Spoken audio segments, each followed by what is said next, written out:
오늘은 계시록 13장 1절부터 10절까지입니다. 먼저 내용을 한번 정리하면 이렇습니다. 요한이 다시 봅니다. 계속해서 환상을 듣고 또 경고의 나팔 소리를 듣고 있습니다. 그가 본 환상은 이렇습니다. 바다에서 한 짐승이 나오는데 뿔이 10이고 머리가 7, 그 뿔에는 10왕관이 있고 그 머리들에는 신성모독하는 이름들이 가득히 기록되어 있습니다. 그 전체 모습은 표범과 비슷하고 발은 곰의발 같고 입은 사자의 입 같은데 용이 자기의 능력과 보좌와 큰 권세를 그에게 주었습니다. 그런데 그의 머리, 그 짐승의 머리 하나가 상하게 되어 죽게 되었습니다. 그러나 그 상처가 났고 다시 살아나자 온 땅 사람들이 놀랍게 여기서 그 짐승을 추앙하게 됩니다. 그 짐승이 자기에게 권세를 준 용과 자기 자신에게 경배하여 말합니다.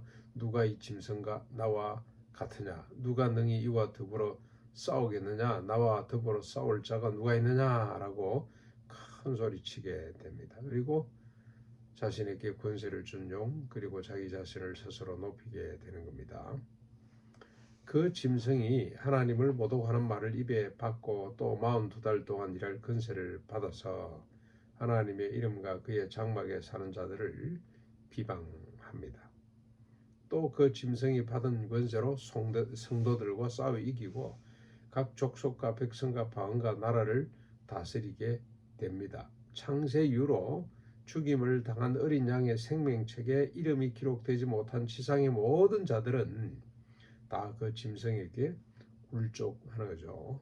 그 짐승을 추앙하고 경배합니다. 그럴 수밖에 없는 것이 큰 권세를 가졌기 때문에 죽음 같지만 다시 살아나는 이런 권세를 받았기 때문에 그럴 수밖에 없죠. 그러면서 이제 경고하는 겁니다. 귀 있는 자는 들으라. 귀가 없는 사람이 누가 있습니까? 잘 들으라 이 말이죠. 정말로 잘 들어야 된다. 뭐냐? 사로잡힐 자는 사로잡힐 것이고 칼에 죽을 자는 마땅히 칼에 죽을 것이지만 성도들의 인내와 믿음이 여기 있다. 9절 10절 말씀입니다.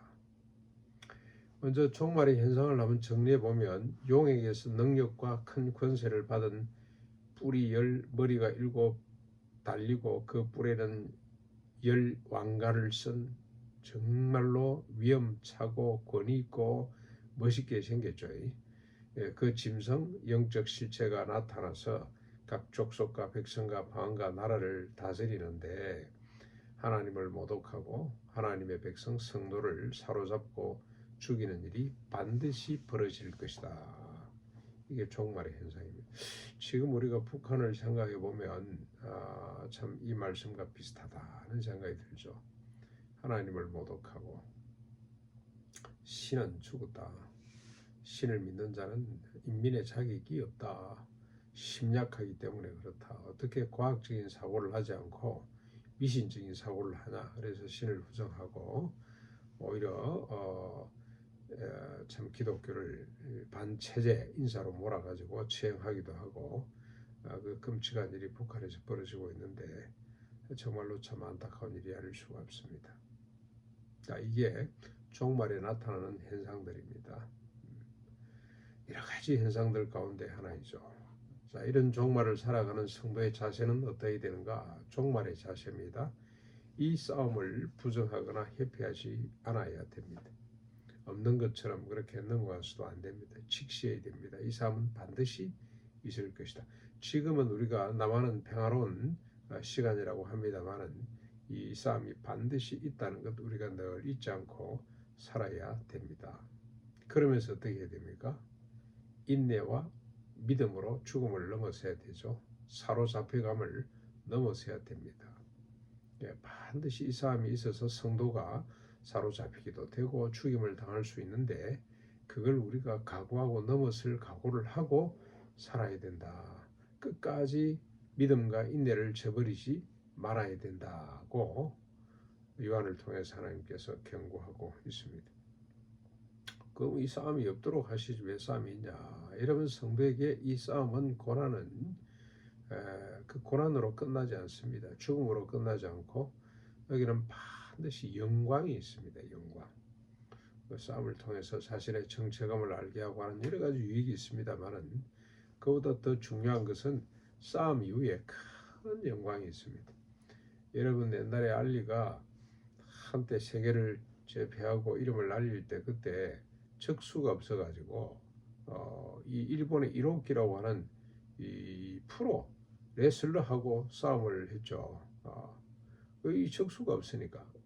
그런데 적수가 있다는 것은 캐리어가 올라가고 그 다음에 그만큼 대진료가 올라가고 명예와 인기와 영광이 함께 가는 겁니다. 그렇죠? 그래서 우리 성도는 절대로 싸움을 회피하거나 싸움을 부정해서는 안 됩니다. 오히려 싸움을 기뻐하고 감사하고 즐길 수 있는 이런 믿음의 사람들이 다 되어야 될 줄로 믿습니다. 우리가 싸우는 것만큼 권위가 높아지고 우리의 영광이 성도의 영광이 그리고 궁극적으로 하나님의 영광이 높아진다는 사실을 잊지 않아야 됩니다.